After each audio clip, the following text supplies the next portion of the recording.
अगर ये लोग सोचते हैं कि उनका मिलना मुझे বলিউডে আবারও ইতিহাস।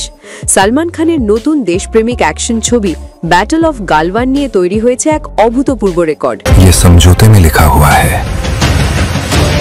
জিও স্টুডিওজ এই ছবির অল রাইটস কিনে নিয়েছে প্রায় ৩২৫ কোটি টাকায়। থিয়েট্রিক্যাল থেকে শুরু করে ওটিটি, স্যাটেলাইট, এমনকি মিউজিক রাইটস সবকিছু একসঙ্গে কিনে নিয়েছে জিও স্টুডিওজ।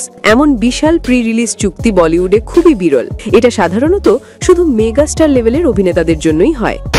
ताकत सिर्फ हथियारों में नहीं होती, ताकत होती আর সেখানে নামটি একটাই, সালমান খান। ব্যাটল অফ গালওয়ান হচ্ছে এক দেশপ্রেমিক অ্যাকশন ড্রামা। গালওয়ান সংঘর্ষের প্রেক্ষাপটে নির্মিত এই ছবি শুধু বিনোদন নয়, এটি হবে এক আবেগঘন সিনেমাটিক এক্সপিরিয়েন্স।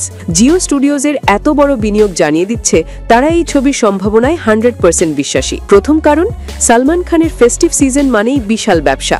দ্বিতীয় কারণ, দেশপ্রেমিক জনার এখন ভারতের দর্শকদের মাঝে দারুণ জনপ্রিয়। আর তৃতীয় কারণ, জিও স্টুডিওস চায় ছবির রিলিজ, মার্কেটিং এবং আয়ের সব দিক নিজেরা নিয়ন্ত্রণ করতে। সংক্ষেপে তারা ব্যাটল অফ গালওয়ানকে 2026 সালের সবচেয়ে বড় সিনেম্যাটিক ইভেন্টে পরিণত করতে চায়। घाटी हमारे और हमारी आन के बीच दीवार बन जाएगी। শিল্পী, প্রযোজক এবং চলচ্চিত্র বিশ্লেষকদের মতে এই চুক্তি শুধু ব্যবসা নয়, এটি বলিউডের দেশপ্রেমমূলক সিনেমার নতুন অধ্যায় খুলে দেবে। এমন অল রাইটস ডিল ভবিষ্যতে আরও বড় প্রোডাকশনকে উৎসাহ দেবে এবং ভারতীয় দর্শকদের সামনে তুলে ধরবে আরও শক্তিশালী, মানসম্মত ছবি। একদিকে সালমানের স্টার পাওয়ার, অন্যদিকে দেশপ্রেমিক গল্পের তীব্রতা, এই দুইয়ের মিশ্রণিকে মধ্যে ছবিটিকে আলোচনার কেন্দ্রে নিয়ে এসেছে।